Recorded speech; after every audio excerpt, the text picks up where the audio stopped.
Good morning. I'm delighted to welcome you to this virtual symposium, East Asian Painting Conservation, Perspectives on Education, Research, and Practice, that will take place today and over the next 2 days.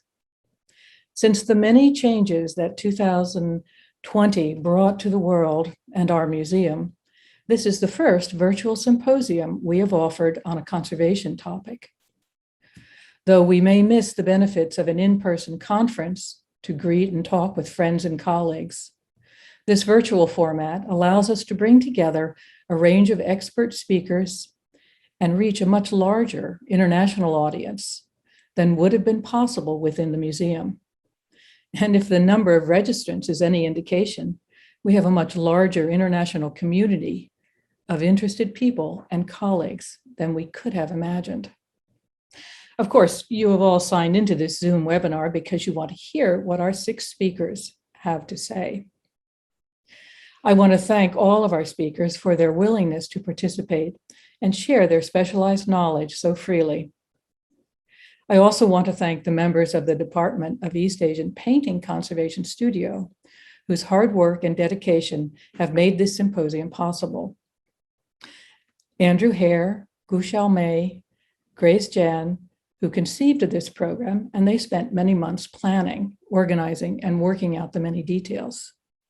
Uedo Jiro and Niwa Akiko, who advised and assisted with translation, and Alison Shore for her input and logical support. Also, the expertise and support of museum colleagues, Lizzie Stein, Sana Mirza, Hutomo Wikasano, Sai Mudasani, Amelia Mayer, Sun Wu Huang, and Gio Kamosi, among many others, who have made this virtual event happen from behind the scenes. Thank you all for your many efforts on our behalf. And as always, I'm very grateful to the Mellon Foundation for their ongoing support. For more than 13 years, they have been central to advancing Chinese painting conservation programs in museums across the country. It is with their vision and guidance that this symposium is possible.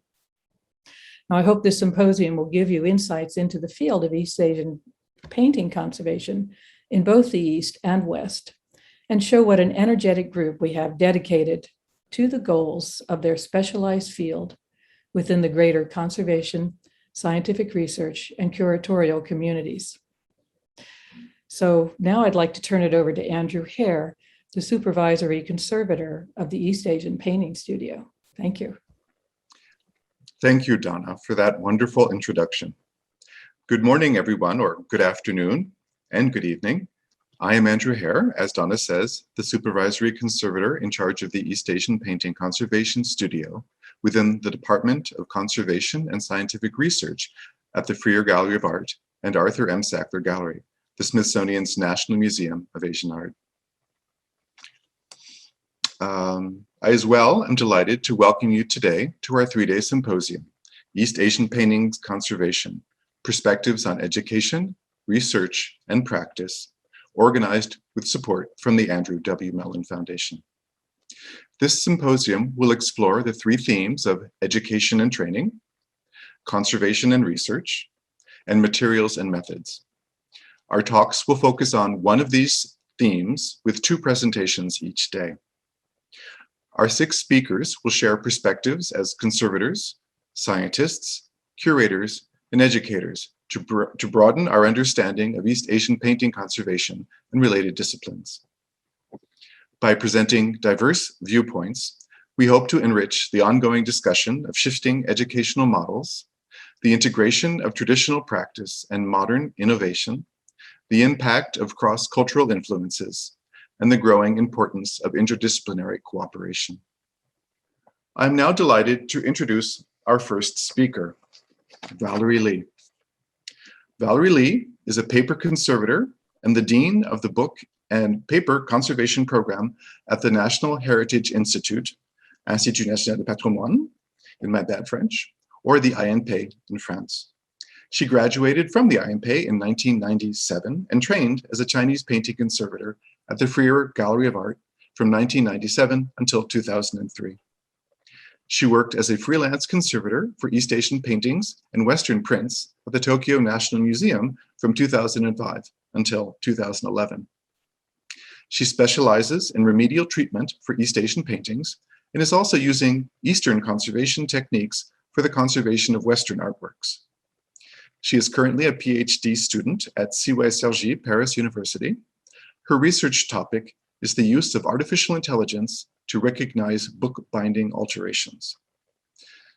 All right, Valerie, if you're ready, please share your presentation and begin. Thank you. Thank you very much, Andrew, for inviting me to talk today.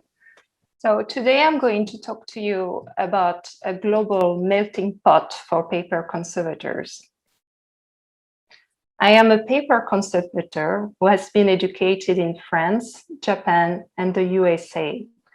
Currently, I am the Dean of the Book and Paper Conservation Department program at the National Institute of Cultural Heritage, INP, in France. 25 years ago, I worked as an intern at the Frere Gallery. After graduation, I came back and worked for 6 years as an assistant of Gu Xiangmei, Chinese painting conservator at the Frere Gallery. For family reasons, I moved to Tokyo and worked as a freelancer paper conservator at the Tokyo National Museum for 6 years. In 2011, I went back to France and became Dean of the Book and Paper Conservation Program at INP. This journey from west to east had come full circle.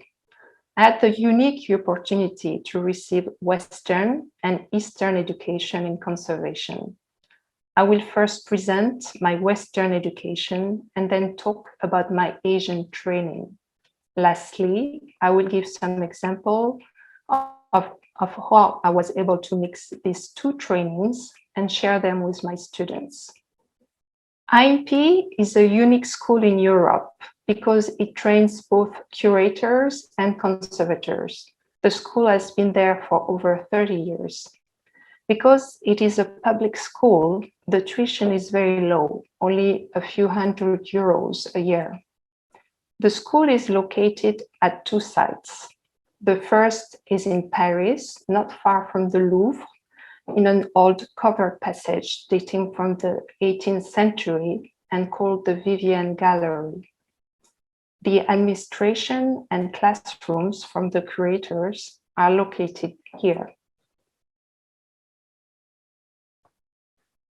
The second site is in the nearby Parisian suburb of Aubervilliers, which was renovated in 2015 to accommodate conservation studios and classrooms.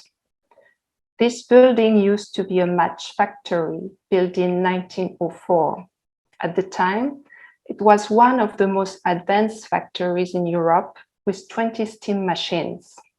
The 45 meters high chimney was considered to be one of the most beautiful in France. The school covers an area of 4,000 square meters, approximately 43,000 square feet, with 2 wings. One on the left are 7 conservation studios, and on the right are classrooms, a research laboratory, and a library. The INP library collection includes 60,000 books and articles about art conservation, art history, and techniques. The conservation department has 14 permanent teachers who are still practicing conservation in museums, are staff or freelancer, and 3 permanent scientists. Around 150 conservators, art historians, and craftsmen are also teaching classes every year. The school recruits candidates through competitive entrance examinations. The curatorial training and conservation training are quite different. Curators have a status of civil servant as soon as they enter INP. Their training lasts 18 months and prepares them to manage museums. Each year, INP welcomes about 60 curators students. The conservator training lasts 5 years and a master's degree diploma is obtained after graduation. Every year, 18 students are welcomed, some of them from foreign countries. They usually work as freelancers for national museums after graduation, but around 10% are able to find a conservator position.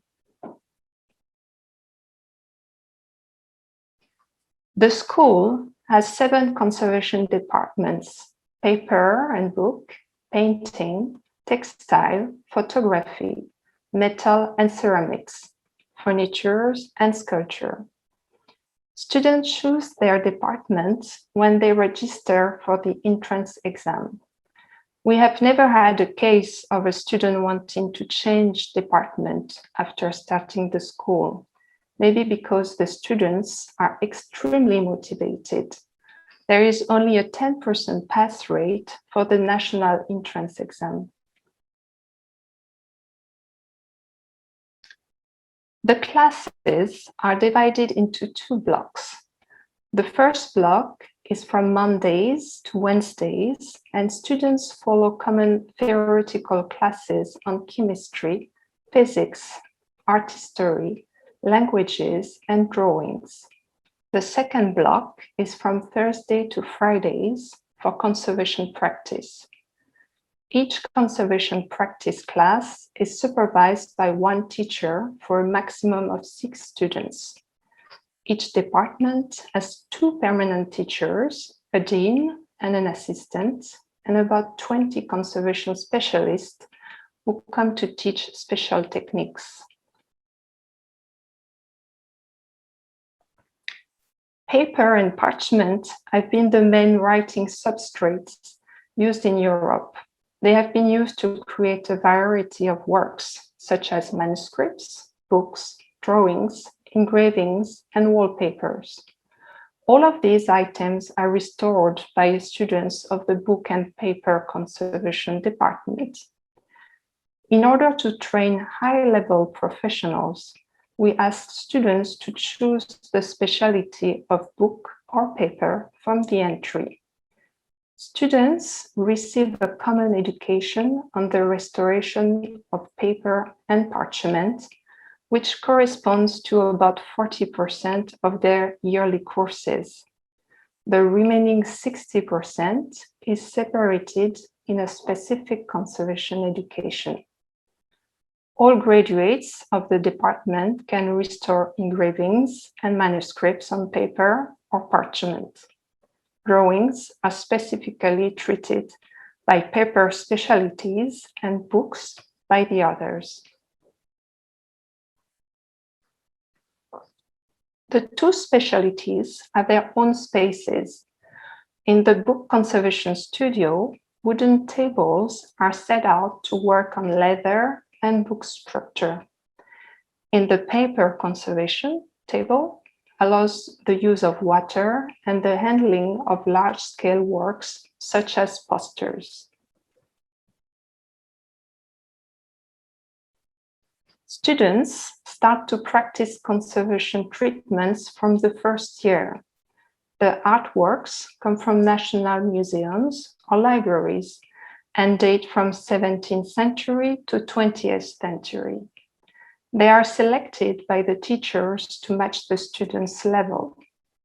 Students begin to learn how to take pictures and how to recognize changes in objects in order to establish condition reports. Doing that, they learn how to handle paper correctly without marks or creases.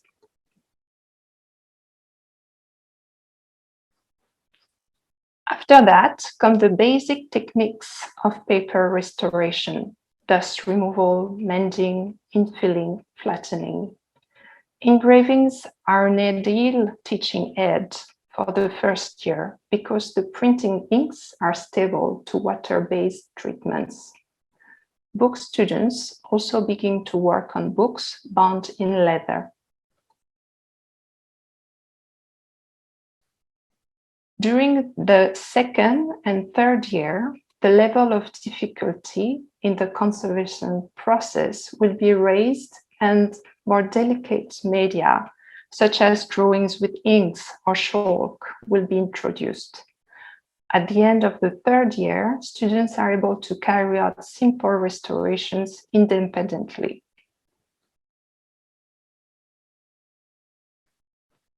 In addition, students work on museum collections. It allows them to address the issues of mass treatments and help them to build teamwork skills. It is also an opportunity to interact with collection managers. For example, this conservation project was held in the Contemporary Art Museum of Strasbourg. 19th century drawings that were framed were rehoused in conservation mounts. Some years, we have the opportunity to go abroad for these projects. Below is the project we did in Beirut, in Lebanon. We restored manuscripts on paper and parchment for a Christian monastery called Jaffe. In summer, some classes are devoted to understanding conservation materials. We had a class on Japanese paper making by a French paper maker who learned the technique in Japan. Students make kozo bark into a pulp. The pulp is used to make small paper sheets with a Japanese traditional mesh. We also train students to talk about their works to the public. We have 2 open days each year. One is for the general public, and more than 500 people are welcomed in one day. The other one is for school children with different age groups. Children are usually fascinated by conservation, and we hope that some will try to join us when they get older. During the 4th year, students have the opportunity to go abroad for a 6-month internship in a museum. The choice of the host country is guided by the interest for a certain type of collection. The remaining 4 months of school is dedicated to the restoration of modern and contemporary works. Contemporary art offers complex conservation challenges that can only be addressed with strong ethical and technical knowledge. This is the reason why students have to wait 4 years before working on contemporary artworks. In the picture, you can see a student fixing pigments on a hand-drawn animation painting on celluloid. The last year of the program is dedicated to the study and treatment of one artifact. This is an opportunity for students to work with research laboratories. These collaborations often result in the development of advanced conservation techniques that will be published and then be used by professionals. Here is a wallpaper that was printed the year of the French Revolution in 1789. It had major losses along the sides. The motif was repeating, and we knew how it should look like in the missing areas. It was possible to copy the motif by taking a photograph, adjusting the colors on a computer, and print it. The students developed a printing technique with stable inks on a Japanese paper from the brand Awagami to fill the losses. The stability of the paper and inks were tested in the INP lab. You can see the result in the picture on the right. After researching and restoring their artifact and writing a 200-page essay on their research, students present their work in front of 6 members of an external jury made up of restorers, curators, and scientists. A master's degree diploma with a ranking is awarded by the jury. The INP training that I presented is very similar to the one I received.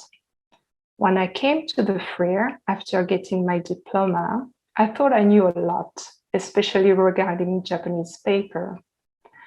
Japanese paper is used on a daily basis by Western conservators on Western artifacts. It is a thin but strong paper that works beautifully to mend tears. Strips of Japanese paper are cut a few millimeters wide and pasted on back of tears for support. The paste we use can be with starch paste or methyl cellulose. Japanese paper can also be used to infill losses, even on Western paper. It is colored with watercolor or pastel to match the original drawing.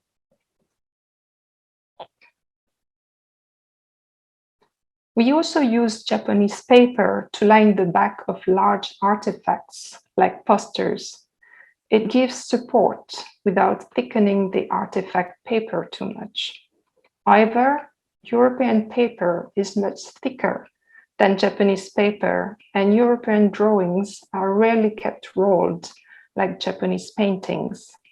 Therefore, we tend to choose thicker Japanese paper than the one used for hanging scrolls. We also dilute the paste less. When I arrived at the fair, I had to learn much more about Japanese and Chinese paper or paste, and it was an humbling process. I also had to understand how complex was hanging scroll making. Every step in making a scroll is important for the future conservation of the painting. For example, if you use a paste that is too thick to back paper on the painting, it will get stiff as it ages, and creases will eventually appear. If the paste is too thin, the layers will separate in some places and air bubbles will appear over time. I also had to learn how to handle Chinese paper. I found Chinese paper to be the most difficult paper to work with because it is extremely thin, like a cigarette paper. It can tear at the slightest post movement, especially when it's wet and needs to be attached into a painting. It took me a full year to be comfortable working with it. I also had to get used to working with silk.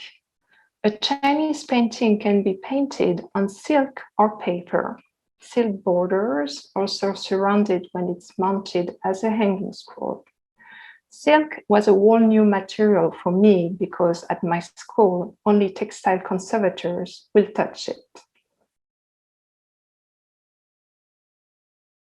During these 7 years, I was trained with great kindness by Gu Xiangmei.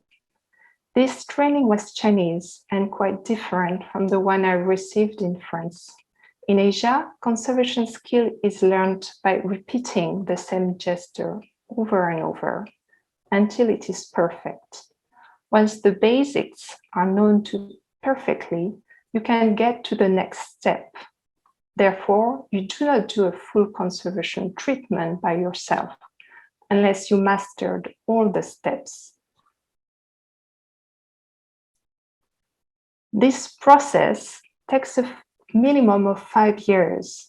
At my school, I was trained to do a full treatment from the first year and gradually had to do more and more complex treatments.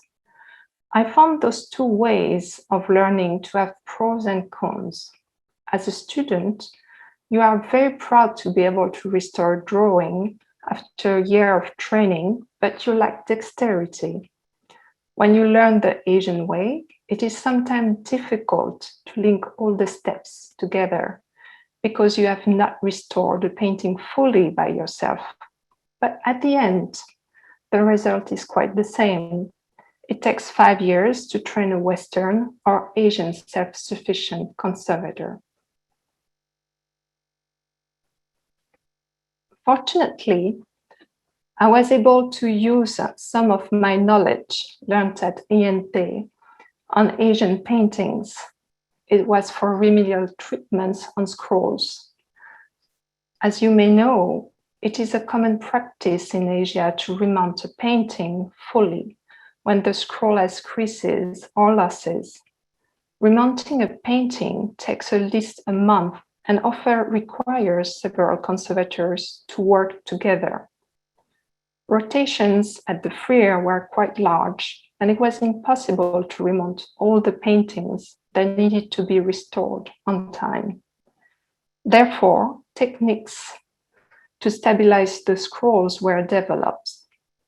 I used these techniques when I moved to Japan and worked for Tokyo National Museum, and I am now using them in France, where I am working as a freelance conservator for the 2 Asian museums, Guimet or Cernuschi. Many Japanese and Chinese paintings arrived in France in the 19th century.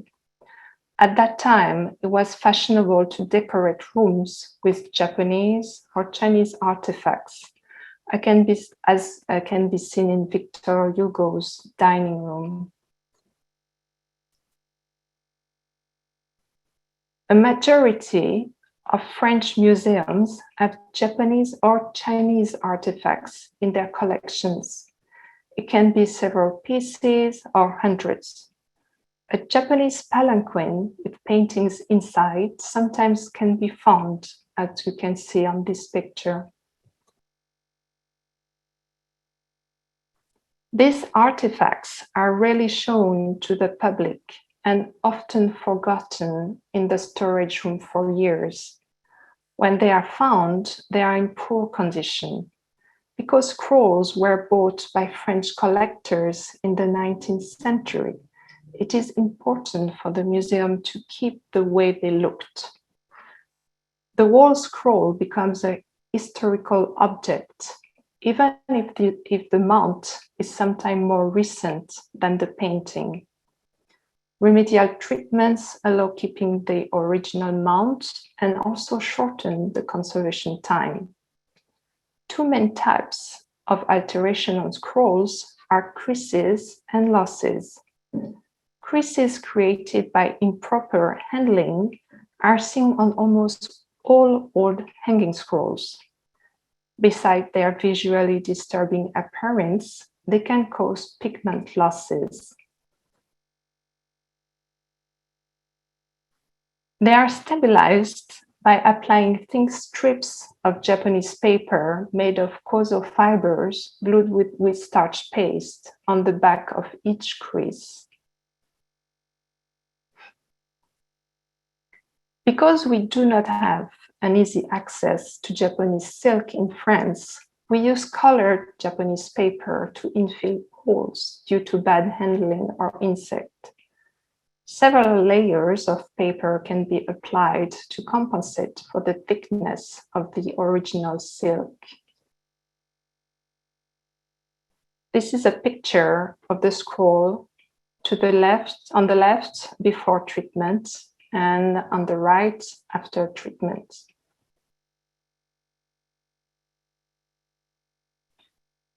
Remedial treatments stabilize the painting, but the original paper and skill remain weak and can be dangerous to roll it back over the rolling bar. In order to release the tension of the materials when rolled, we make a special rolling device called futomaki that was developed in Japan. Traditional Japanese futomaki are usually made of wood and require special craftsmanship. We use conservation cardboard to simplify the process.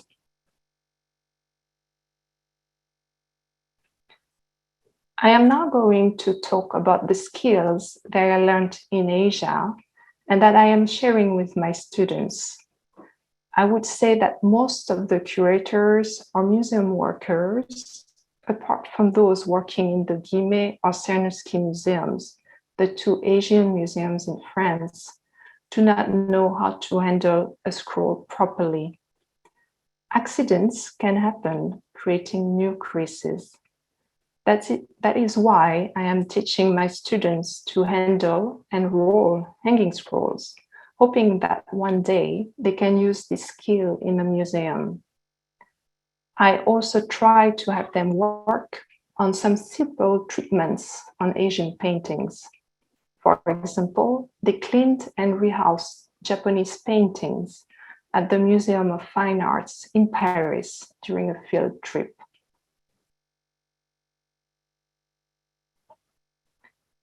I am going to show you a 19th century Southeast Asian painting that I treated with my students last year. I chose this painting because students could work as a team on an Asian artifact. It belongs to the Diplomatic Archives in Paris, an institute where all the diplomatic documents and diplomatic gifts are kept. The curators knew very little about this painting, apart from it belonging to the Pavie collection.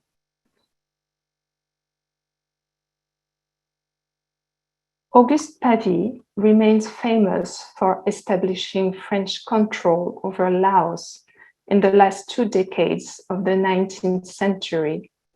He carried out these various diplomatic missions in a peaceful manner, wearing local costumes and calling himself the Barefoot Explorer. He arrived in Cochin, China in 1871 as a civil servant of the Postal and Telegraphic Service and was entrusted to lead a 5-year expedition to explore the region extending from the Gulf of Siam to the Mekong River in Cambodia. In 1886, he became vice consul in Luang Prabang, present Laos, and finished his career as a resident minister in 1904.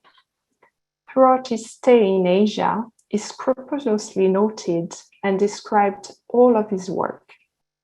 His notebooks were sent to France, to the Ministry of Foreign Affairs, to be kept as records.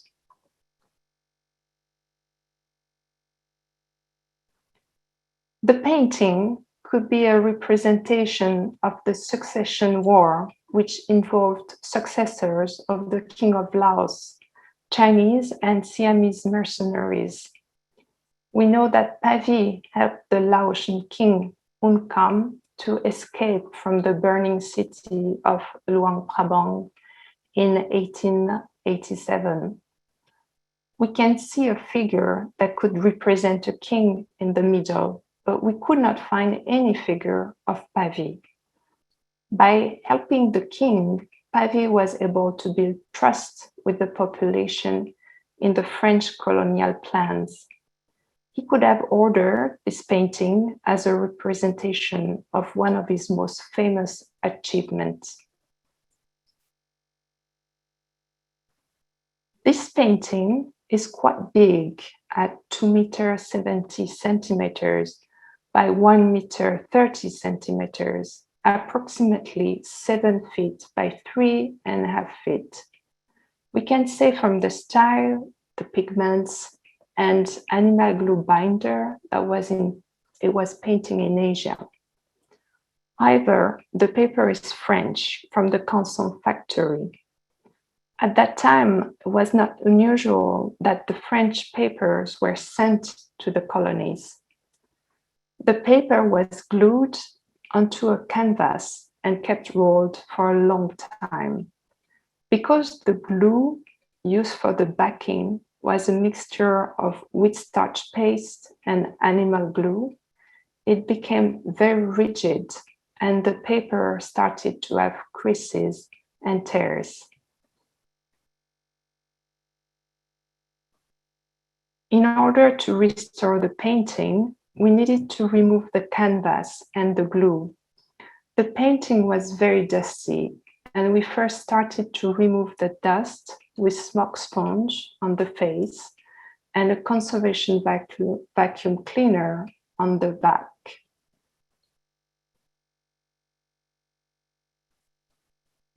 The canvas was removed little by little, and we discovered the thick glue on the back. In order to remove the glue, we applied a methyl cellulose gel. This gel softened the old paste, and we were able to remove the old paste with a scalpel. The whole cleaning process took us 10 days. While we were cleaning, we also had to stabilize the cracks and tears that we were discovering with thin strips of Japanese paper.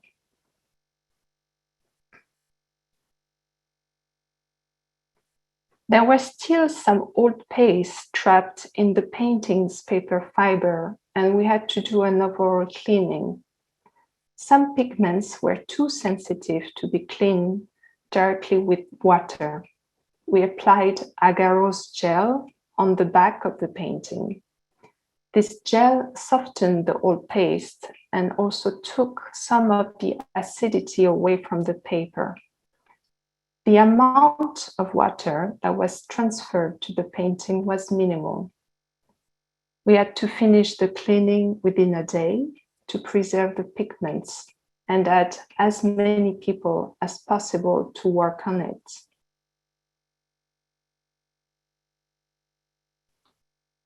Once the painting was dry, all the tears were checked and more strips of Japanese paper had to be pasted on. The painting was then lined with 2 layers of Japanese paper and with starch paste to strengthen it.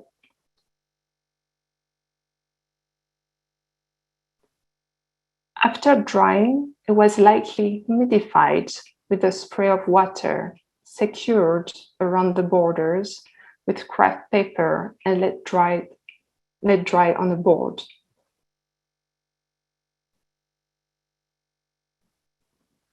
The painting was flattened and we could start the infilling. Papers were colored with gouache with lighter shades than the original painting.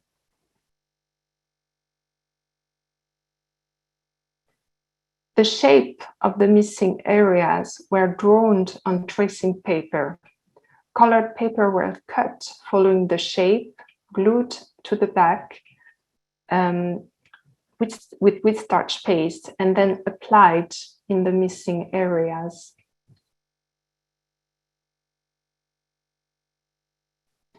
The in-painting will be finished this summer.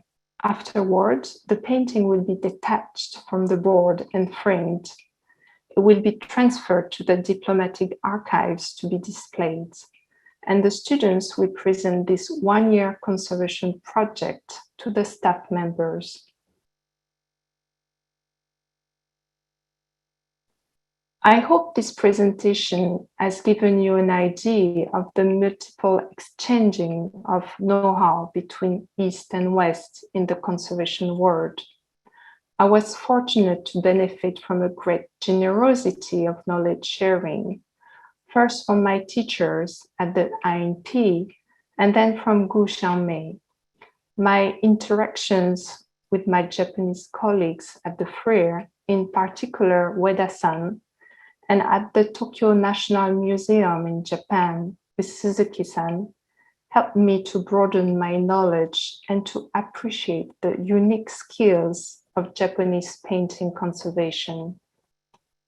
Because not written knowledge is as important as written knowledge in conservation, having a place where senior conservators and junior conservators are working together is essential.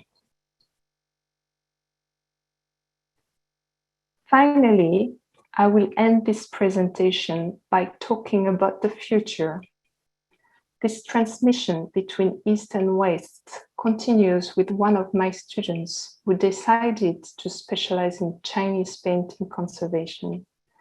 She will research remedial conservation techniques and treat a Chinese hand scroll from the Émile Guimet collection.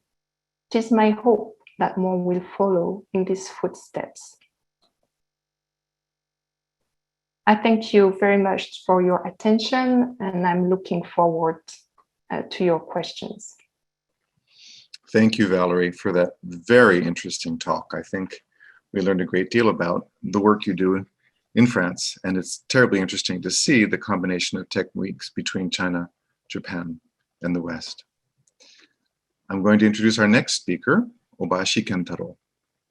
He, Obayashi Kentaro, is involved in the preservation and conservation of cultural properties, primarily paintings, calligraphy, and photography. He is a professor of historical heritage, director of graduate research in historical heritage, and deputy director of the Research Center for Japanese Garden Art and Historical Heritage at Kyoto University of the Arts, where he has taught since 2006. He is also vice president of the nonprofit organization Japan Conservation Project. Obayashi graduated from the History and Geography Department at Kansai University in 1984 and trained in mounting and conservation at the Okabokuro Conservation Company Limited in Kyoto. Since 2000, he has been the director of the Bunkazai Hozon Conservation Company Limited in Nara. Obayashi has published 2 books, Preservation and Restoration of Mounted Cultural Properties, Current Condition for East Asian Painting and Calligraphy in 2015, and The Practice of Photographic Preservation in 2010. 小林さん、どうぞ始めてください。はい。では始めます。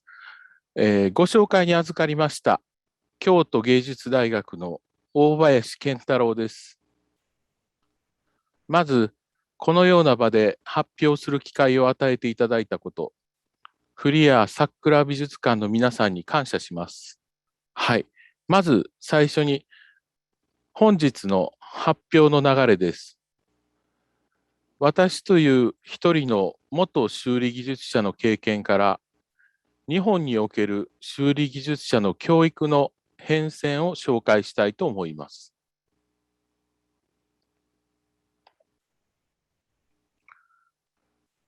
まず、私が工房に入る前のことから話を始めましょう。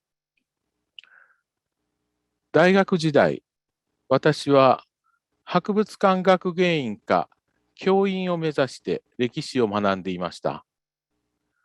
装甲でも修復でもなく、建築史、特に中世仏道建築を中心に研究をしていました。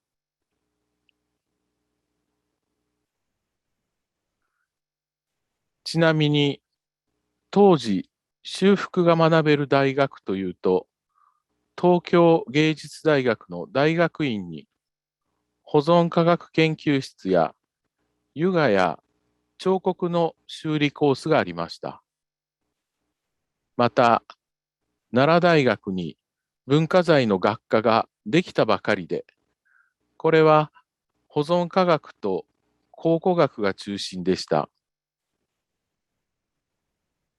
私はというと、博物館資料としての文化財は広く浅く学んではいたものの、後に修理工房で扱うことになる書画などは専門的に学んだことはなく、当然修理については全く知識も経験もありませんでした。また、当時の状況として、そういった分野で専門を学んだ人が装甲修理工房に就職することはありませんでした。そもそも今のように工房する工房もなかったのです。そんな修理工房への就職は、京都国立博物館の学芸員だったいとこの紹介でした。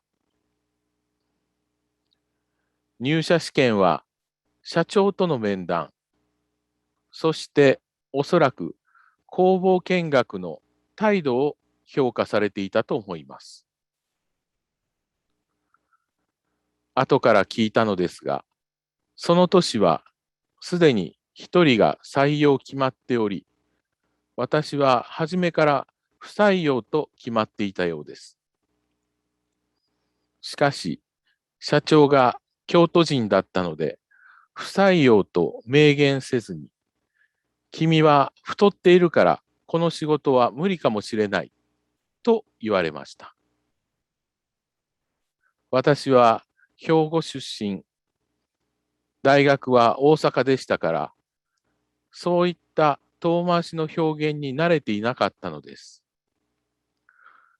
不採用だということに全く気がつかず、それならばと3ヶ月かけて24キロダイエットをしました。結果的にこれが功を奏し、そこまでやる気があるのなら採用しようということになりました。入社当時の話をする前に、私が入門した分野そのものの話をしておいた方が良いでしょう。まず先に、装甲文化財修理の特殊性について簡単に説明をします。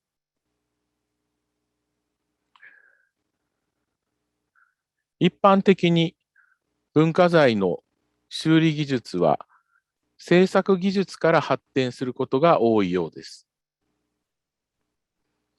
例えば、木彫の修理は仏像を彫っていた仏師が、建築の修理はやはり現役の大工さんなんです。対して装甲文化財はこの図のように本紙、作品そのものに道具としての機能や装飾を付け加える装丁、表装とも言いますが、裏打ちなどで糊付けされて合体したものです。つまり、作品と装丁は西洋画のように簡単に取り外すことができません。作品、本紙は絵画や書ですから、制作者は絵師や書家などです。しかし、すでに述べた通り、本紙と装丁は簡単に剥がすことができず、また、本紙だけ修理しても作品として形になりません。つまり、本紙修理の技術と装丁仕立ての技術、2つの技術が必要なのです。そういった理由からか、装丁技術から修理が発展していきました。これが他の文化財と違う特殊な点です。つまり、装甲文化財修理の技術者は、本紙修理と装丁仕立て、この2つの技術と知識をマスターしなくてはなりません。この特徴こそが、この業界で最低でも10年と言われる根拠だと思います。この装甲という言葉や技術者はどこから来たのか、少し職人の歴史をたどってみましょう。装甲は奈良時代、8世紀頃、貫須、巻物を仕立てる技術を持った装甲商が元になっています。なお、これは平安時代に経字へと変化し、今に続いています。また、鎌倉時代の後半、14世紀頃には掛け軸を仕立てる技術が中国から伝わり、兵法絵師が生まれ、近世16世紀の終わり頃に表具師へと変化し、経字のやっていた貫須や屏風の仕立ての仕事など、さまざまな仕事を取り込んで発展し、今に至ります。その表具師の中から、1959年に文化財修理に特化した工房のグループ、現在の国宝修理倉庫士連盟が生まれました。表具師とは違い、伝統的な技術で文化財を修理する工房の名称として、奈良時代の倉庫が使われたのです。こうした表具師などの職人たちは、弟子を取って技術を伝承していました。これはおそらく国を問わないのではないかと思いますが、いわゆる徒弟制度というものです。技術習得の期間、賃金の代わりに衣食住が提供されました。工房のオーナーは主人と呼ばれていました。こうした表具師の最終目標は独立で、あらかじめ設定された就業期間の後には独り立ちしたり、また職人として改めて雇われたりしました。現在でもこうした伝統の一部が残っている表具工房もあります。さて、私の話に戻します。私が入社した当時は、こうした徒弟制度の名残があった時代で、若い頃から訓練する方が技術は身につくと考えられており、高卒が一般的で、中には中卒でも良いという工房もありました。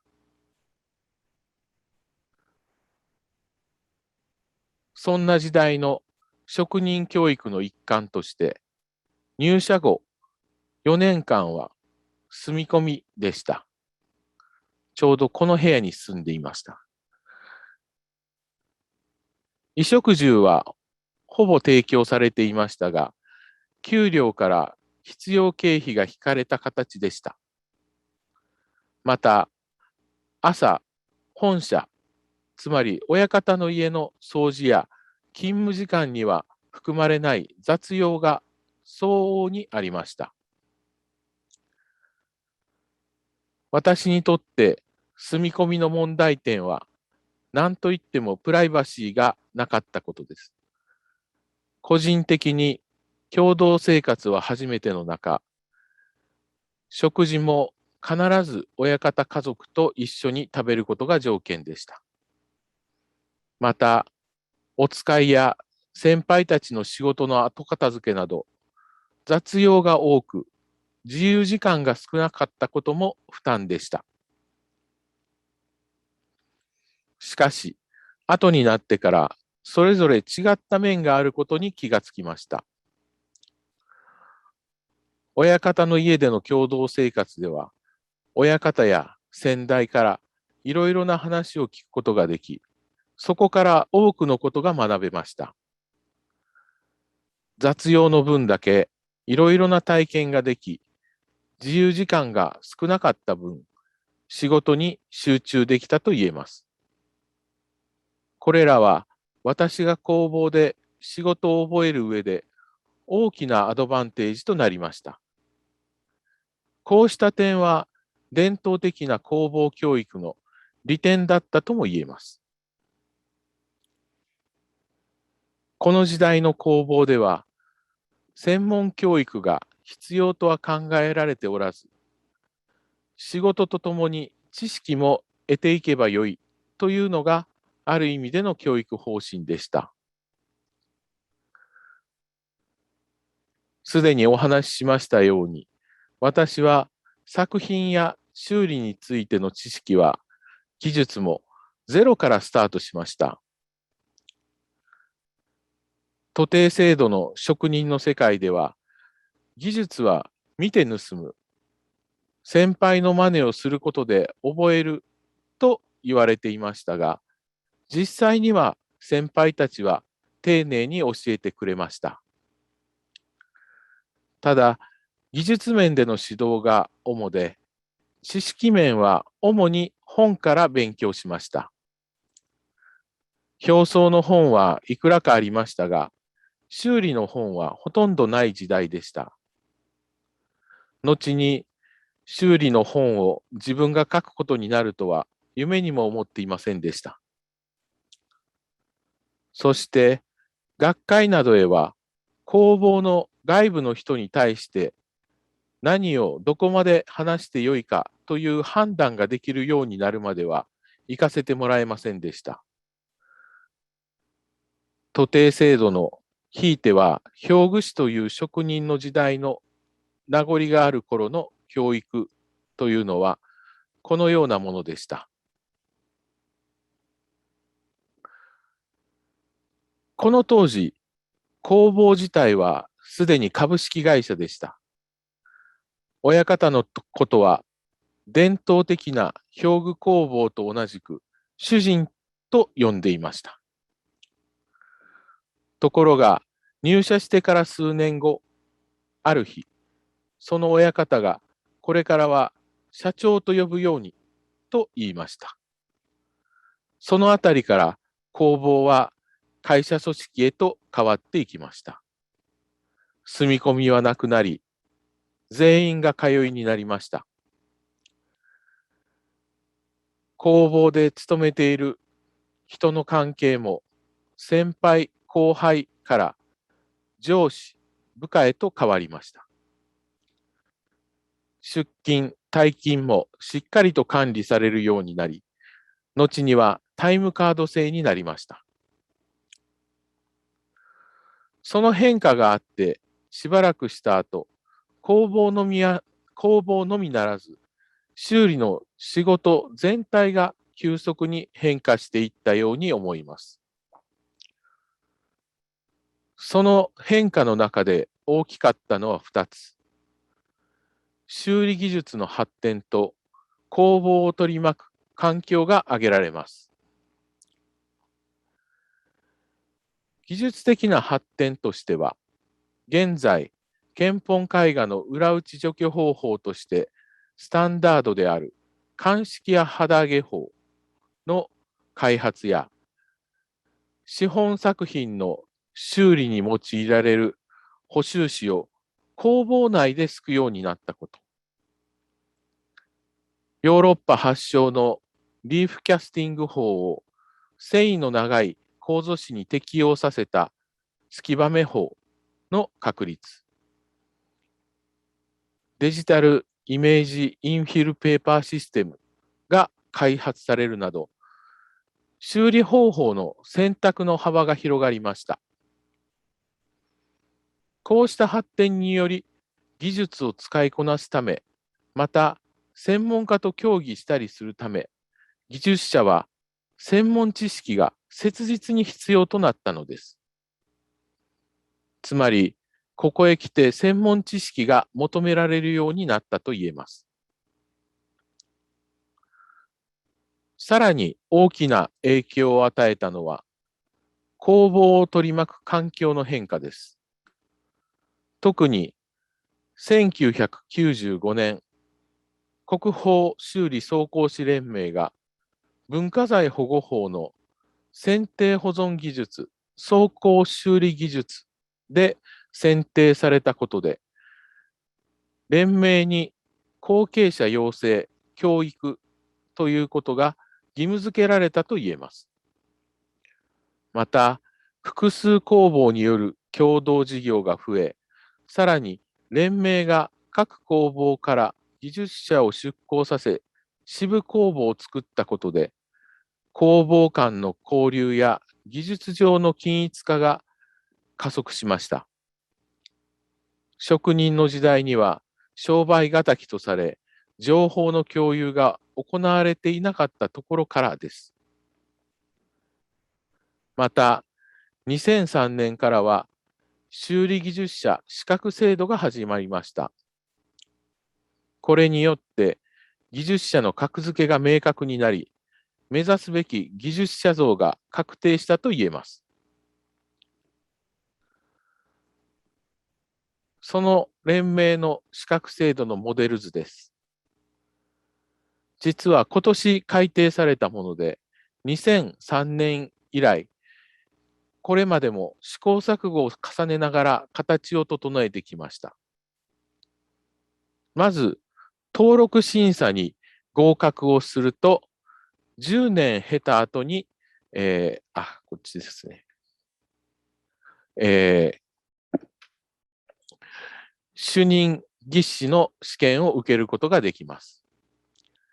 大学院卒業ならここが、8年ということです。そして、この主任技師の試験に合格した後、6年経つと、技師長の試験を受けることができます。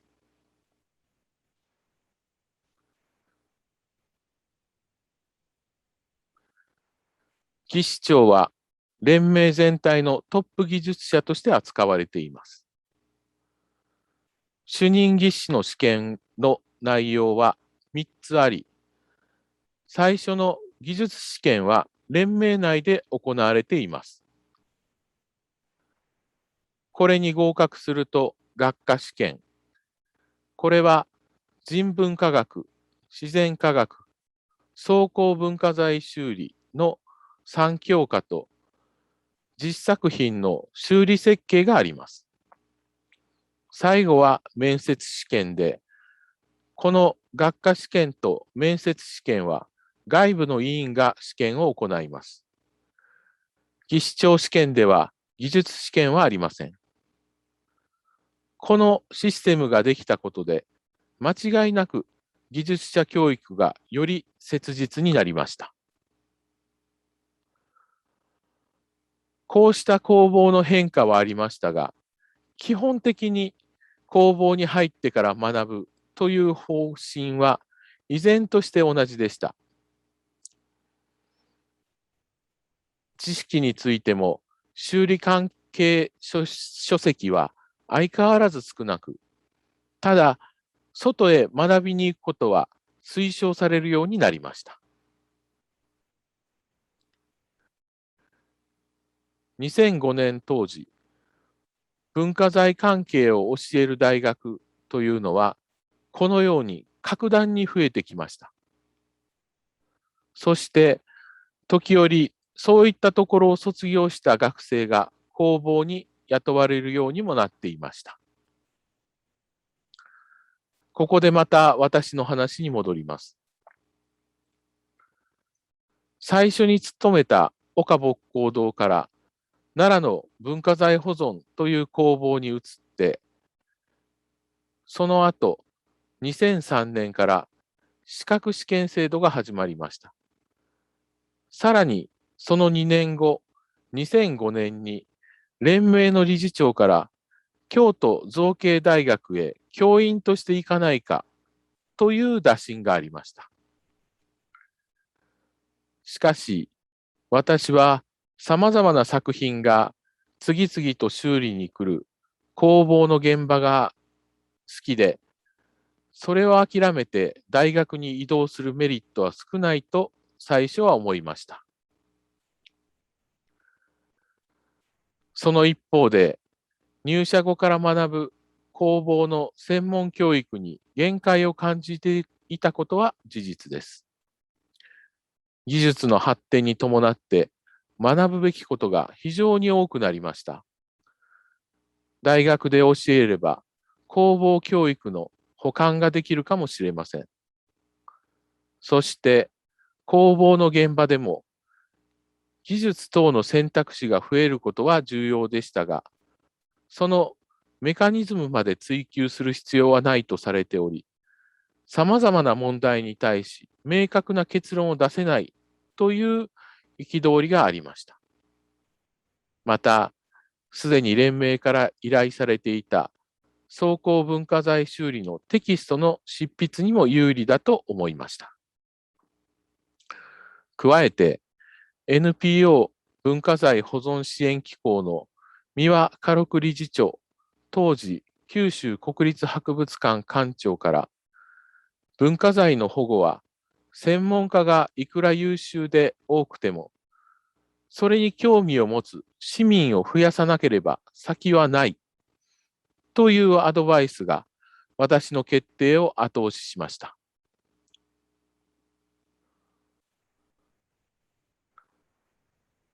京都芸術大学の装甲文化財修理の研究室の特徴は大きく4つ挙げられます。まず、技術指導ができる専任教員の存在です。装甲文化財修理を教えている大学や大学院はいくつかありますが、連盟等の工房の技術者が講師として指導しているところがほとんどです。現在では東北芸術工科大学と本学だけが専任教員を置いています。第2に、保存科学、あるいは文化財科学とも言いますが、それ以外に他の分野の修復なども含めて関連分野の専任教員がいるということも大きなポイントです。そして第3に、学部と大学院が両方揃っているということも挙げられます。ちなみに通信教育部というのも併設されています。そして京都にあるということで、そうした文化財に触れることのできる機会が多く、修理材料を扱う店や修理工房も比較的多く残っているという強みがあります。ただ、大学で教鞭を取るようになって、思っていたのとは違う現実がありました。授業だけでは専門的内容を系統的に教えられるほどのコマ数はありません。必ずしも修理工房を目指すゼミ生ばかりでもない。学生も結構忙しく、授業、アルバイト、就職活動等々、集中的に学ぶことも結構難しいということです。そして、専任の教員、私ですね、の授業や実技指導以外の仕事、つまり雑用が多いということは、大学に行く前には想像できませんでした。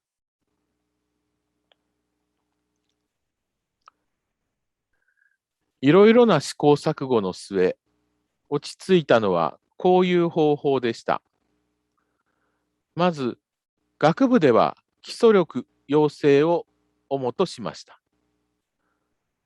専門家を目指すかどうかにかかわらず、研究、つまり論文作成を指導します。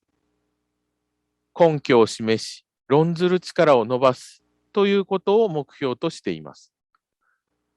専門教育、つまり工房の修理技術者を目指す専門的な指導というのは大学院で行うことにしました。やはり研究指導を中心としています。知識や実務経験を積ませ、インターンシップや工房でのアルバイト、積極的に外部との交流を行うなど、就職後に役立つことを行うように努力しています。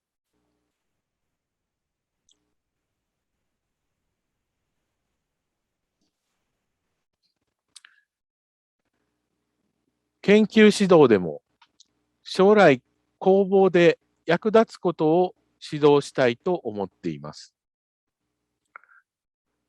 工房では修理技術は学べるでしょうが、機器分析やデータ処理などは教えてくれないと思いました。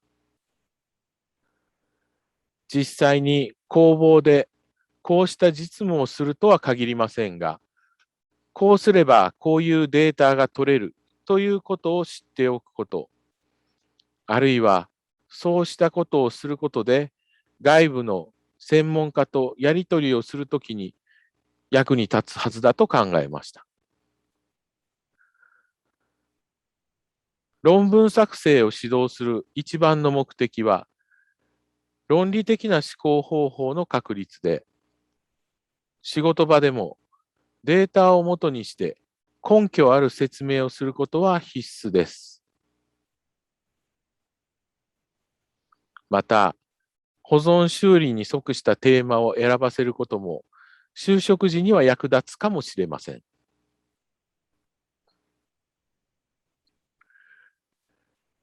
研究センターでは、自主的な研究会として、近現代紙資料研究会というのを立ち上げました。研究指導の一環としてだけでなく、今後、この分野の攻防でも役立つと考えられたからです。今年からは、学内卒業生だけではなく、外部にも広げていって、実物資料の整理、分析や各分野の専門家のレクチャーなどを企画しようと考えています。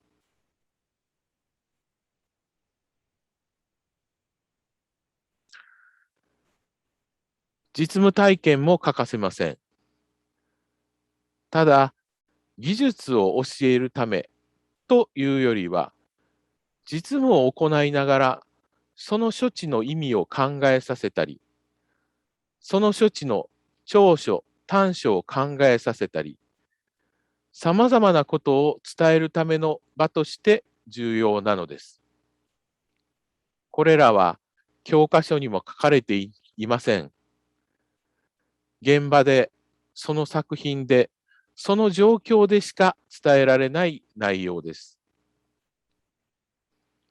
研究センターでは、受託事業を受けて、その修理を院生中心に実施しています。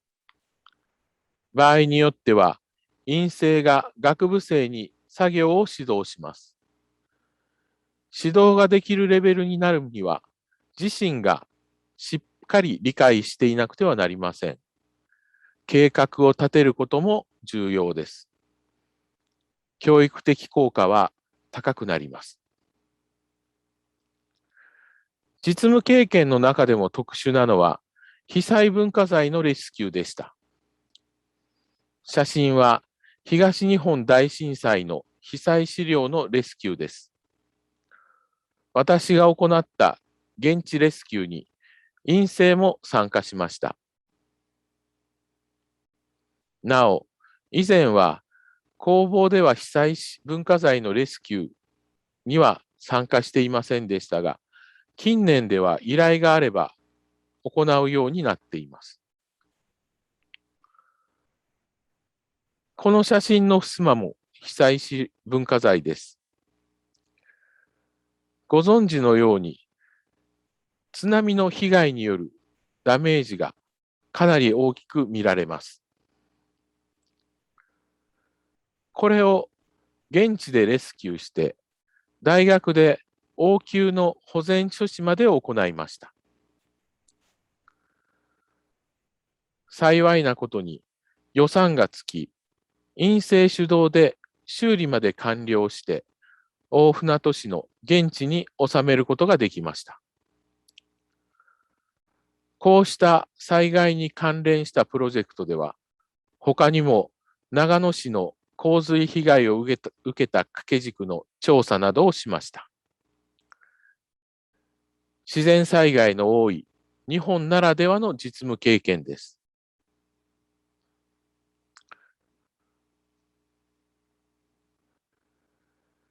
研究指導や実務経験だけでなく、将来に備えて人脈を作ることも必要です。現在、日本と韓国と台湾で同じ装甲文化財の修理を教えている教員と申し合わせて、院生の交流会を行っています。毎年順番にその国を訪ね、現地で見学会や発表会を行って交流しています。また、こちらは不定期ですが、2016年からサウスカロライナ大学の学生に対し、紙すきのワークショップを行っています。院生はこの学生たちに紙すきの指導をしています。なお、私のゼミ生以外でも国際交流を希望する本学の学生なら誰でも参加できる形で開催されています。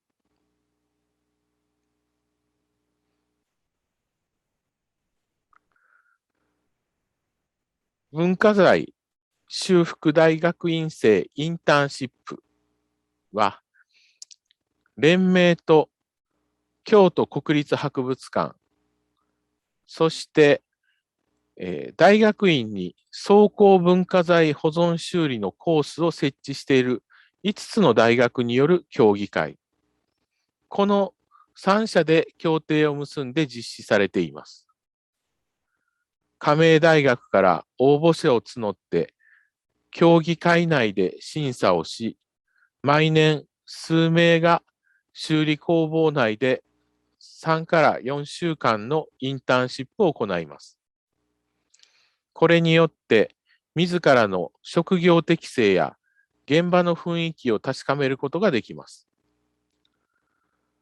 この実習を受けた学生の約7割、本学以外の学生も含まれますが、工房に就職しています。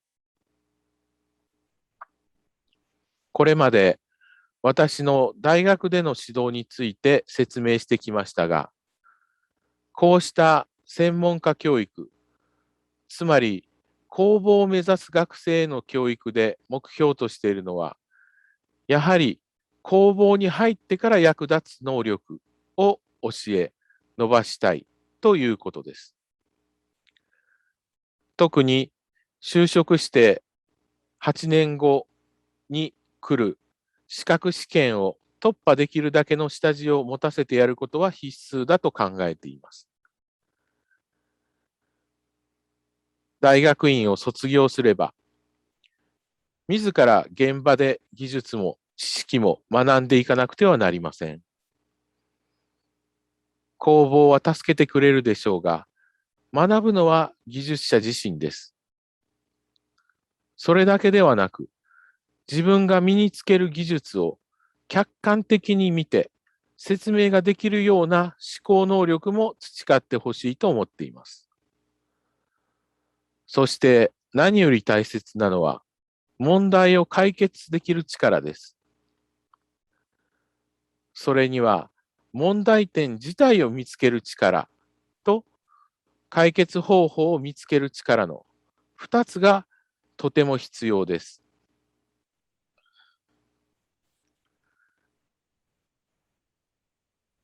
もう一つ。学び、考え続けなくてはならないという認識と、それを効率よくできる方法を大学で身につけさせて送り出す必要があります。そのためには、指導を通して、この仕事に対する情熱や楽しさ、苦しさをしっかり伝えなくてはなりません。それこそ技術者出身の私が考えなくてはならないことだと思っています。さて、教育という点でもう2つお話をしておきたいと思います。一つは、総合文化財修理についての本のことです。工房時代から抱えていた仕事ですが、大学に移ってやっと終わらせることができました。残念ながら市販はされていないのですが、総合文化財の保存修理、東洋絵画書籍修理の現在という本です。すでにお話ししましたように、表層の本はすでにいくらかはあったのですが、総合修理について書かれた専門書はありませんでした。執筆者を複数にすると、用語や内容にばらつきが出るということで、私が一人でまとめるということになったのですが、5年でという最初の依頼が結果として10年かかりました。修理について学ぶ人の教科書という位置づけで書きました。また、言葉の定義、作業内容の客観的な言語化を目指したつもりです。完全な内容とは程遠いと思っていますが、これはあくまでも私の現在のレベルです。文化財修理を学ぶ人にはテキストとして役に立つでしょうし、専門家にとってはこれをもとに技術的な議論や表現についてさらにブラッシュアップするための叩き台として使ってほしいと思っています。副題の現在という言葉の意味は、今後その時々の現在で改定していってほしいということでした。誰かが引き継いで継続して改定していってもらえると良いと思います。また、そうした人材を育てなくてはならないとも思っています。もう一つ、大学へ移動する目的の一つだった一般向けの啓蒙活動です。専門家向けのワークショップなどにはいくらかやってきたのですが、基本的には依頼を受けたものに限られていました。特に一般向けでは費用まで含めて組み立てを行わなければならず、私一人の力ではなかなかできませんでした。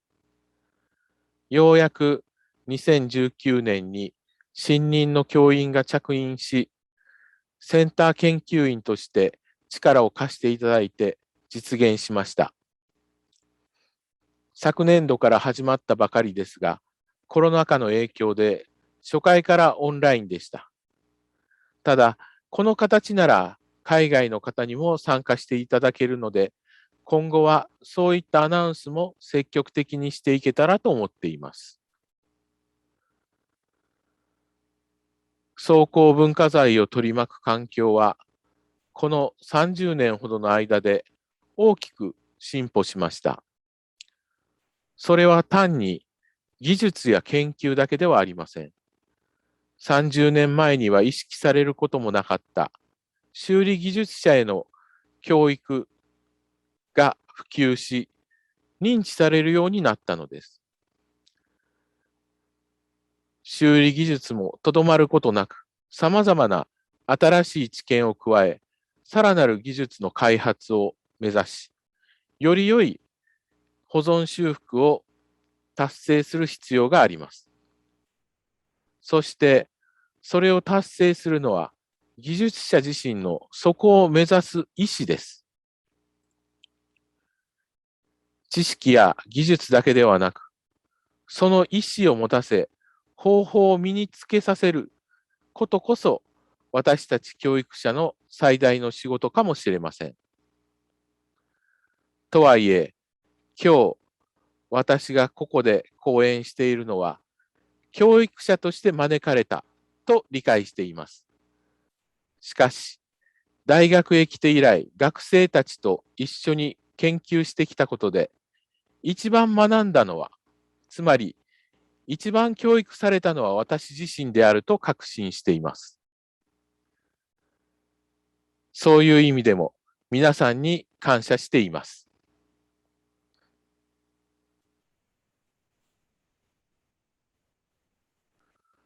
また、後継者の育成とともに重要だと、先ほども言いましたけれども、文化財の保存に対する社会の支持を得ることが重要です。法律や行政頼みでは、これから先細りなのは目に見えています。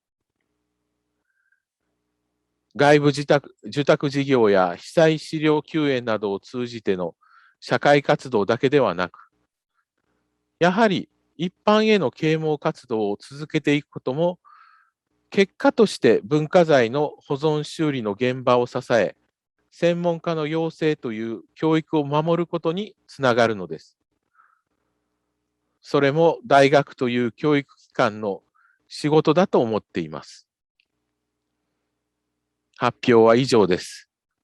ご清聴ありがとうございました。質問、ご意見などいただければ幸いです。小林さん、とっても興味深い発表でありがとうございました。Thank you very much for that terribly interesting presentation today. I hope you found the two presentations as interesting as I have. I'm interested to see the number of similarities I see between the educational systems, the training, and yet some very important differences too. So I'd like to begin the question and answer session. We have quite a few questions that have come up in the Q&A section. And yes, if you both joined me, so I see that you're both back. We also have Niwa Akiko joining us to help with translation of the Japanese for Professor Obayashi. So let me begin with some general questions actually about the programs, the two conservation programs that were presented today. So there are several questions relating to the program at IMP. So Valerie, the questions are about what is the language of instruction at IMP? How does one apply? Does one need to be fluent? How long is the program in the sense of what you need to prepare for it once you get in?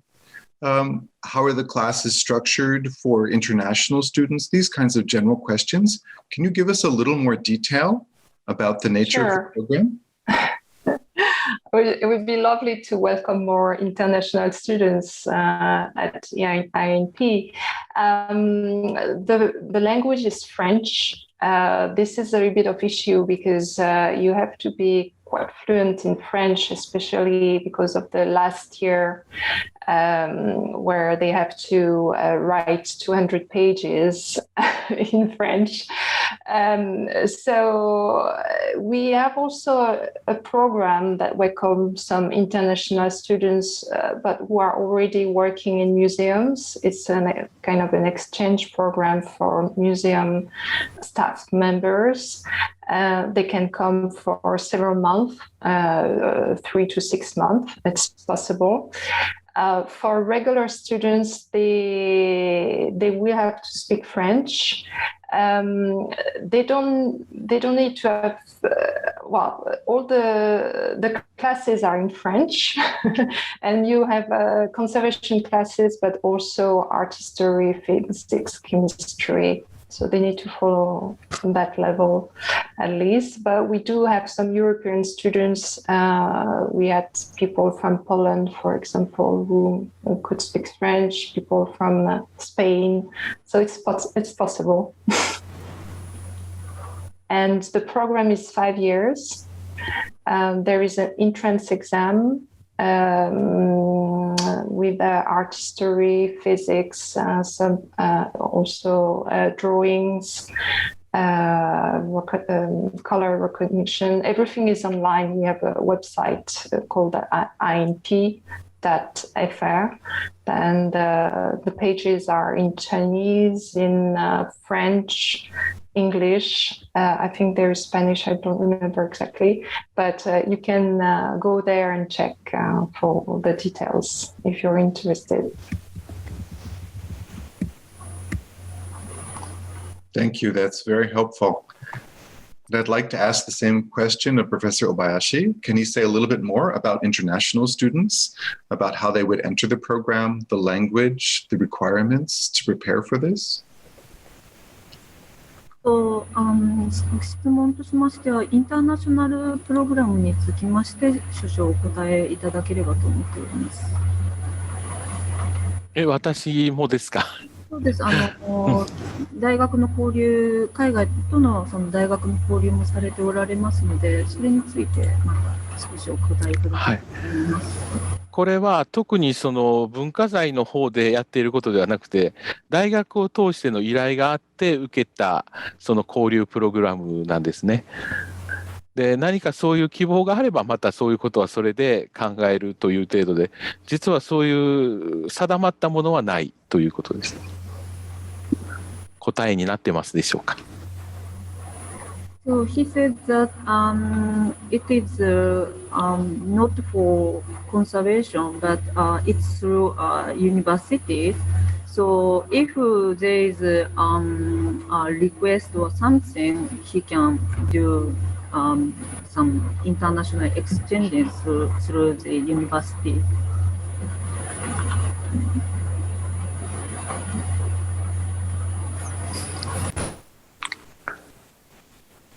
Okay, thank you for that. よろしいですか。 And I think that they also have a quite sophisticated website, which I know translates into English as well because I've been there. And there's much more information about that program there. So the next series of questions, and actually we've gotten quite a few, and it's very interesting to me how the questions overlap for both of our speakers today. But interesting point is materials. So let me begin with Valerie. Can you say a little bit more about your choice of materials? So the questions are asking, given your experience working on scrolls and other East Asian painting formats, what is your feeling towards teaching students in the program to remount paintings from beginning to the end, in addition to remedial treatment? They're also asking what kind of materials you use. Where do you get them? They're interested in your use of paper instead of silk when you were doing one of the repairs there. Can you say a little bit more about your interest in materials, mixing Asian and Western materials, perhaps the use of Chinese materials, and how you teach your students about this in your program? So for education, and especially educating my students on making scrolls, as you can see, it takes a long time to educate any conservator to how to restore scrolls. My students have 5 years to be very good at Western conservation Western paper conservation. And once they graduated, they start right away to work, usually as freelancers. For museums. So my objective is first to have them to master that before Asian paintings. So I always put a little bit of Asian paintings conservation for their knowledge, how to roll a scroll or to restore like a small drawing, a print within their program. But we don't have time to do more than that. Then we should have maybe a 10 years program. It would be possible to have them being doing conservation for Asian and Western. There are few students that love Asian paintings, either Chinese or Japanese, and would like to specialize in this conservation. In that case, well, it happened 3 or 4 times. They went to Japan, they went to conservation studio, Uzami's studio, during their 6 months internship. There is another one who was supposed to go to Taiwan last year, but she could not because of the COVID. So what I do is if I see that one of the students is really willing to spend time to learn the Asian technique, try to find them an internship in the country. And after 6 months, when they come back, they have another year to pass their last year exam. We try to find the Asian painting to work on.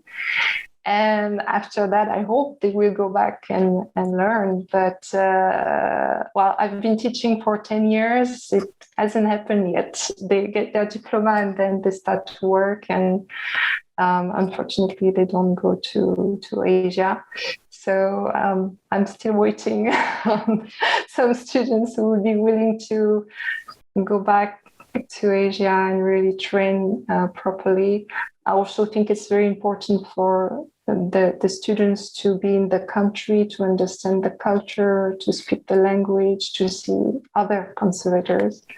So that's my wish. But hopefully next year there will be somebody in Taiwan. And for materials, we buy through specialized shops. You have Gabi Kleindorfer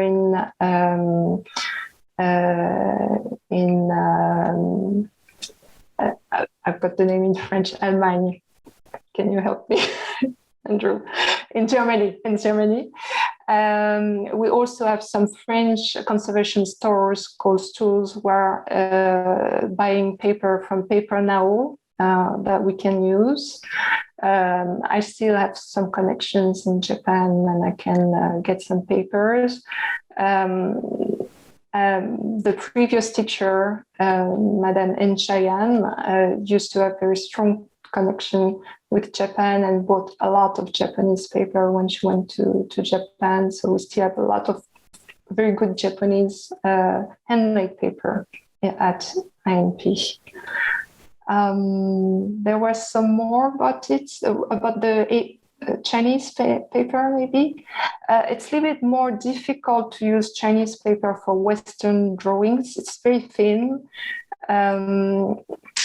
And you don't have much sizing. So when we need to do in painting, it's a little bit difficult. So we prefer to use Japanese paper or Western paper for this type of work. In rare occasion, I use Chinese paper, but I use more Chinese paper on Chinese painting. I hope I talked about everything because the question was quite long. If there is anything to complete. No, I think that was well. Okay. And I'd like to ask the same question of Professor Obayashi. So could he say more about the use of materials and the training? There are lots of questions asking. So for example, it seems that there are many painting conservation studios in Japan. Do you find any of your graduate students work in private studios that do not belong to the Association for Conservation of National Treasures? And once they graduate, what kind of work are they doing? How long does it take for them to become an advanced conservator?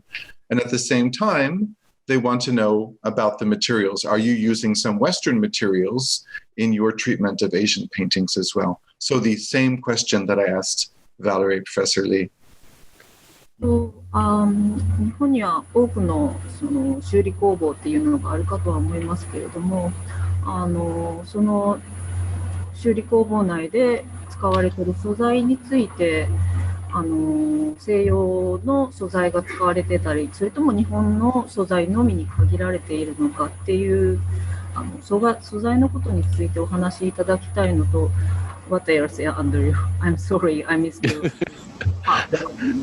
だからそれと使っている材料、だから西洋のものも日本のものも、例えば中国の紙とかそういう材料も混ぜて使うこともありますから、それとその教育のことですね。やっぱり卒業してからどういう工房に入るかって、そういう工房に入るとどういうふうに修理、どういうふうに仕事ができるとか、その後のトレーニングはどういうふうに進むのかとか、一般的な学生の立場からの教育ですね。材料のと教育のことです。はい。わかりました。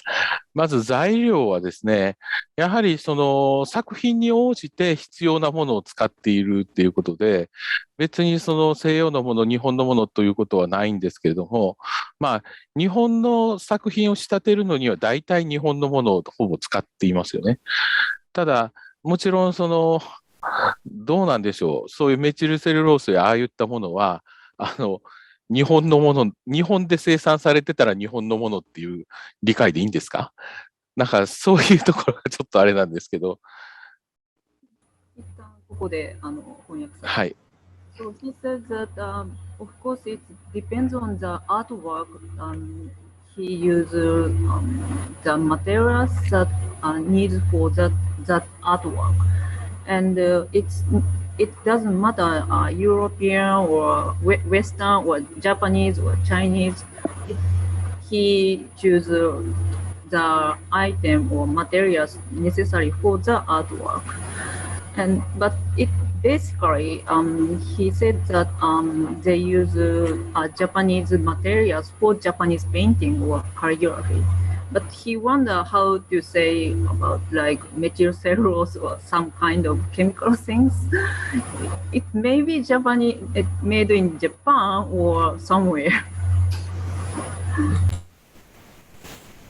So maybe we can say that more and more materials are becoming international, because I know there are people that trained in paper making in Japan who are now making Japanese paper in the West. So I think we're going back and forth. That's very interesting, I think. So another question for Valerie. So this is about the actual treatments themselves. You showed the example of treating and infilling of Japanese silk with Japanese paper. You say that's due to the lack of materials, but still it looks like it was a very elegant treatment. So do you have concerns with not using the same material as the original, in this case silk, as it relates to the function of the scroll? This particular scroll was going to, actually the paper was very, very acidic. It has been shown for a very long time, and it was a private owned scroll. And the owner wanted to frame it. So we didn't have an issue of rolling. If it was rolled, I would have used silk. If it was going to be backed, being rolled later on, I think I would have used silk. But for this particular case, because I knew it was going to be kept flat, I was able to use the paper. And I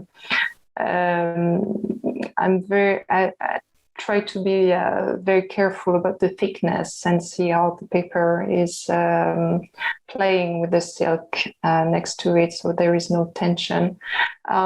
We use paper for scrolls when it's a smaller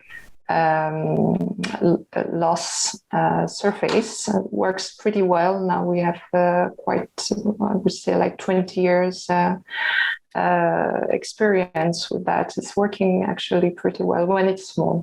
But in case of this particular painting, it was a little bit special because it was going to be framed. Thank you. I think you make a very important point about often treatments are case by case, and Yes. something that might be appropriate for one treatment may not be Yes. appropriate for another treatment. So you're clearly aware of all of the related factors of use and display and all these things. So it makes Of course. And this is something you can understand if you had practiced scroll making. So it's very important if you want to specialize in Asian conservation to really understand every step of the scroll making, because it will have an impact on the way the material will age and which kind of problems you will see. And I wouldn't be able to do remedial treatments the way I do if I hadn't had the training of scroll making at the FRIR. so very important. What you're saying is because you learned the fundamental skills and thinking of Asian painting conservation, you were able to adjust and innovate to treat objects in a slightly different way in Europe. Yes, Yeah. that's I right. think that's a really important point that many of us think about in Asian painting. No? And there have been quite a few questions for Mr. Obayashi about the exam for becoming a senior conservator or chief conservator. So the question here is, can you give us an example of how the exam to promote from the position of junior conservator to senior conservator, chief conservator, and head conservator? Can you explain to us in some detail about the exam and some examples about how it is done? 連盟の資格者制度で行われている試験についてですけれども、技師から技師法、それから技師長へと上がっていく段階で試験が各設けられているかと思いますけれども、それについての詳細をもう少々お話しいただけますでしょうか。どんな詳細でしょう。すいません。ですから試験がありますよね。で何か分けて駐在とか、でも技術の試験とかありますよね。はい。という技術としてはどういうふうな技術、どういうふうにそういう試験を行うんでしょうか。はい、技術の試験の方は私は実はその外部委員なので学科試験と面接試験はやっているんですけど、技術試験の方は私自身はやっていないんであれなんですけれども、それは連盟の方の中で行われていて、まず掛け軸ちょっとその前に説明が必要でしたね。あれですね、資格試験は実は絵画と書籍にそもそもまずその分野が分かれています。で、絵画も実は1類、2類、書籍も1類、2類ということで、実は4つのジャンルに分かれて試験を受けています。で、それぞれによってその試験内容が変わってくるということなんですね。で、技術試験、ちょっと長すぎた。どうぞ。So he said he is involved for academic examination and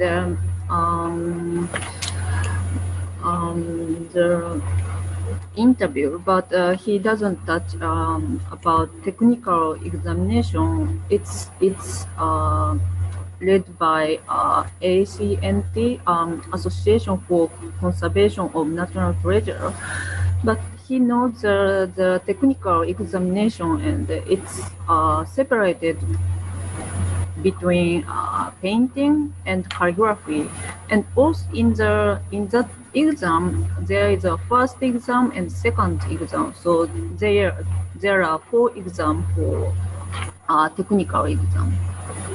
続きをどうぞ。はい。ということで、それぞれのその分野ごとに、実技試験の方は課題が決まっているようです。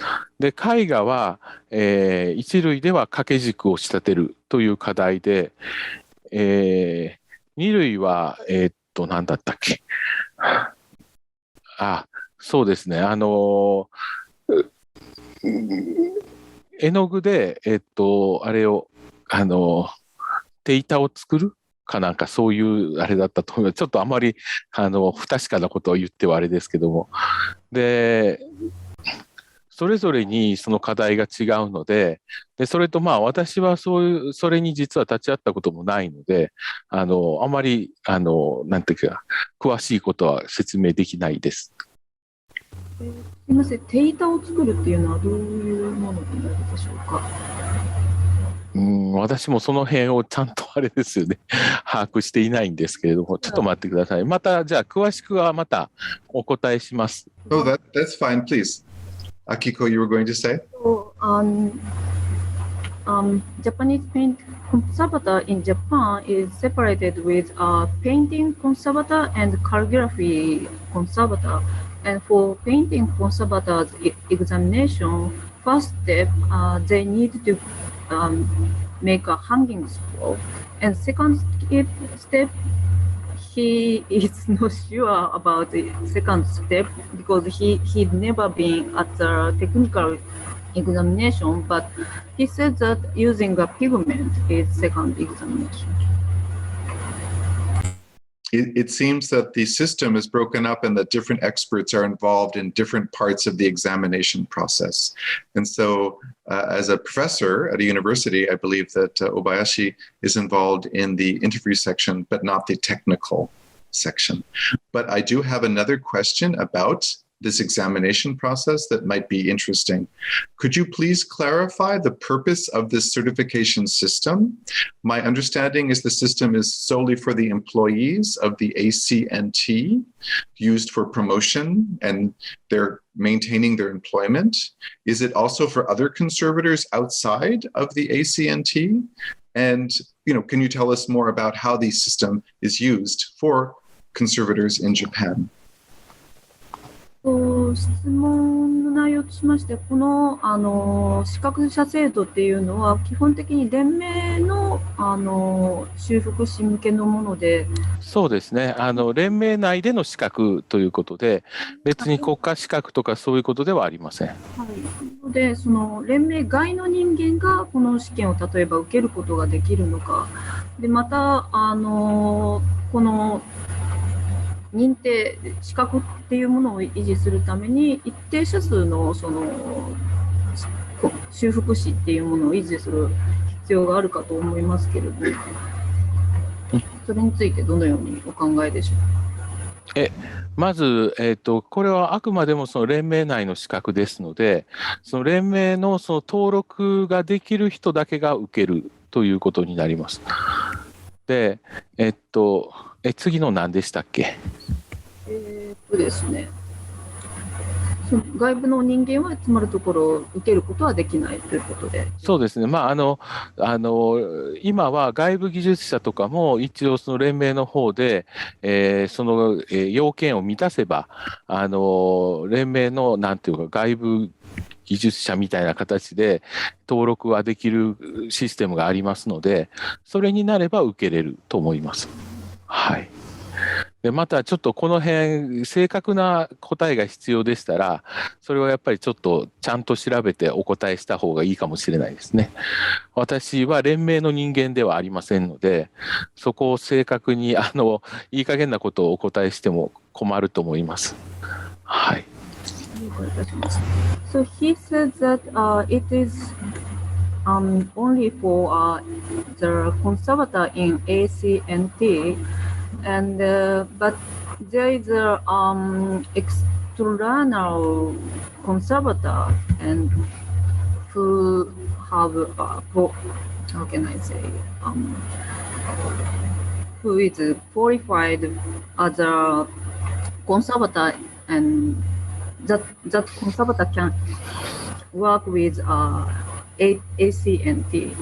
So that conservator who work with ACNT can register that qualification system, but since he is not a member of ACNT, so there are several things he needed to make sure, and if you want, he can explain more about detail through email or something. As well, there is the website for the ACNT, and I think there's more detailed explanation there. I think that Obayashi is a little concerned about going into too much detail because he is not, in fact, a member of the ACNT. He's a separate professor at a university, and so he didn't feel comfortable going into too much detail about this. But as I said, there is a website for the ACNT, and you can find more information there.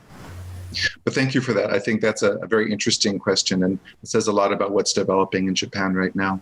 I want to go back to Valerie Lee, and I think that someone has got a very interesting question about her PhD research. For your current thesis, you are using advanced artificial intelligence to supplement what you would be observing by natural vision, experience, and perhaps microscopes. So how is artificial intelligence equipment actually assisting you in the process of doing the analysis of the book bindings? So what kind of equipment are you using? What kind of training do you need? It's all very interesting to find out more about the use of artificial intelligence and how it can be applied to conservation and this particular problem. Oh, it's the first year, so we are going to publish next year more details. But what we do is we take pictures of the bindings on their shelves, and we analyze the creases, the losses of leather with the deep learning artificial intelligence. So I'm not doing that. I'm doing the whole process and preparing the database, and then I hand on the pictures to engineers who are working with me and following me with the thesis, who are trained in artificial intelligence, and we are using neural networks. It's called UNet in particular, to recognize automatically the alteration on pictures. So let's say for 200 pictures we take, and we have to trace all the alteration, then we can use, let's say, 10,000 pictures, and it will automatically show where the alterations are. It's really a teamwork. I'm not in computer science, so I cannot do everything, but the concept and the database, and also the talk between the engineer and conservators and curators is I'm doing it. Yeah, I'm taking care of it. That sounds like a fascinating advancement of cooperation between expertise, but applying it to a really old problem in conservation of understanding how things have been altered and restored over time. Yeah, and also to be able to plan conservation treatments, because it's when you have 11,000 books, for example, you cannot know how each book, what is the state of each book. It's very difficult when you have a mass of books. So it's interesting for that, for really mass treatments, to have some very good knowledge about their state of alteration. That is fascinating. It shows a real practical application of AI technology to the care of collections and conservation. Fascinating. Yes. Yeah. Speaking about books, we are running out of time. So my last question or statement is about the book that Obayashi wrote about conservation. And many people want to know if it's going to be available in English, at least, some other language. Is it available to be sold in Japanese, or will it ever be available in English? たくさんの視聴者の方々からご質問いただいているんですけども、先生がお書きになられた本、発表内でもご発表されておりましたが、本につきまして英語や他の言語に翻訳される今後翻訳される可能性があるのかということと、あと日本語でどのように手に入れればいいのかということをお聞きになってですね。まず本自体はもうすでに絶版になっておりまして、多分普通には手に入れるのは難しいかもしれません。で、本自体は結構国の助成金などいろんなものを使って、作られていて、ままその英語にはできないということで、一部をしようかというなんていうかプランもあったんですけれども、今のところ、それは止まってますね。はい。So, first of all, his book is already out of print, and it's published by with subsidy by government or many support. So he said that he cannot translate it in English as it is, and there he also said that he wanted to translate a part of the books, but since he is so busy, the project has been stopped. 忙しいからじゃなくてはい、いろいろ著作権とかいろんなものが引っかかっていて難しいようです。Well, it sounds like it's a little complicated, but we're hoping with time you'll be able to come up with a solution and we can read more about it. Okay? Thank you both, our speakers. Your talks have been truly interesting, and thank you for, first of all, creating the talks, but giving us the time to present and then answer the many questions. There are many more questions we were not able to get to, and I'm sorry, but thank you so much for doing these presentations today. If you have additional questions or comments, these can be directed to our scholarly programs and publication department by emailing asiascholarlyprograms@si.edu. Thank you very much for your attention, and please be safe.